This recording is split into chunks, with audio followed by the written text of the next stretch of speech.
بسم اللہ الرحمن الرحیم۔ السلام علیکم ورحمۃ اللہ وبرکاتہ۔ رب شرح لی صدری ویسر لی امری واحلل عقدۃ من لسانی یفقہوا قولی۔ ترجمہ قرآن مجید کا سلسلہ آگے بڑھاتے ہوئے آج ہم سورہ یونس کی آیت نمبر 45 سے 54 تک کا ترجمہ پڑھیں گے۔ آیت نمبر 45۔ اور ان کو وہ دن یاد دلائیے جس دن اللہ ان کو اپنے حضور جمع کرے گا تو ان کو ایسا محسوس ہوگا کہ گویا وہ دنیا میں پورے دن کی ایک آدھ گھڑی رہے ہوں گے، اور آپس میں ایک دوسرے کو پہچاننے کو ٹھہرے ہوں گے۔ واقعی خسارے میں پڑے وہ لوگ جنہوں نے اللہ کے پاس جانے کو جھٹلایا اور وہ ہدایت پانے والے نہ تھے۔ یعنی محشر کی سختیاں دیکھ کر انہیں دنیا کی ساری لذتیں بھول جائیں گی اور یوں محسوس ہوگا کہ دنیا میں ایک آدھ گھڑی ہی رہے ہیں، اور محشر میں مختلف حالتیں ہوں گی۔ ایک وقت ایسا بھی ہوگا جب ایک دوسرے کو پہچانیں گے۔ بعض مواقع ایسے آئیں گے کہ آپس میں ایک دوسرے پر گمراہی کا الزام دھریں گے، اور بعض موقعوں پر ایسی دہشت طاری ہوگی کہ نہ آپس کی رشتہ داریوں کا پتہ ہوگا اور نہ ایک دوسرے کو پوچھیں گے۔ آیت نمبر 46۔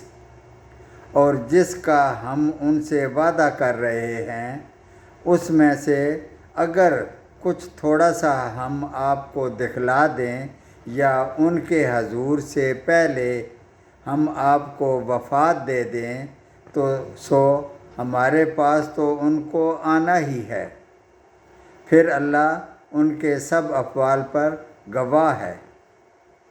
آیت نمبر 47۔ اور ہر امت کے لیے ایک رسول ہے، سو جب ان کا وہ رسول آ چکتا ہے تو ان کا فیصلہ انصاف کے ساتھ کر دیا جاتا ہے اور ان پر ظلم نہیں کیا جاتا۔ آیت نمبر 48۔ اور یہ لوگ کہتے ہیں کہ یہ وعدہ کب ہوگا اگر تم سچے ہو۔ آیت نمبر 49۔ آپ کہہ دیجئے کہ میں اپنی جان کے لیے تو کسی نفع کا اور کسی نقصان کا اختیار ہی نہیں رکھتا مگر جتنا اللہ کو منظور ہو۔ ہر امت کے لیے ایک معین وقت ہے، جب ان کا وہ معین وقت آ پہنچتا ہے تو ایک گھڑی نہ پیچھے ہٹ سکتے ہیں اور نہ آگے سے رکھ سکتے ہیں۔ آیت نمبر 50۔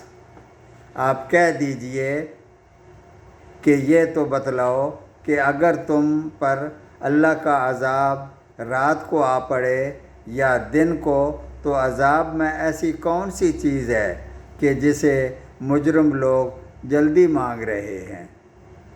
آیت نمبر 51۔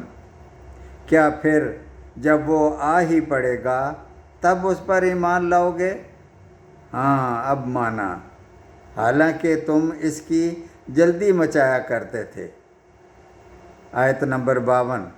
پھر ظالموں سے کہا جائے گا کہ اب ہمیشہ کا عذاب چکھو، تم کو تو تمہارے کیے کا ہی بدلہ ملا ہے۔ آیت نمبر 53۔ اور ہم آپ سے دریافت کرتے ہیں کہ کیا عذاب واقعی سچ ہے؟ آپ کہہ دیجئے کہ ہاں، قسم ہے میرے رب کی، وہ واقعی سچ ہے، اور تم کسی طرح اللہ کو عاجز نہیں کر سکتے۔ آیت نمبر 54۔ اور اگر ہر جان جس نے شرک کیا اس کے پاس اتنا ہو کہ ساری زمین بھر جائے تب بھی اس کو دے کر اپنی جان بچانے لگے، اور جب عذاب کو دیکھیں گے تو پشیمانی کو پوشیدہ رکھیں گے، اور ان کا فیصلہ انصاف کے ساتھ ہوگا، اور ان پر ظلم نہ ہوگا۔ صدق اللہ العظیم۔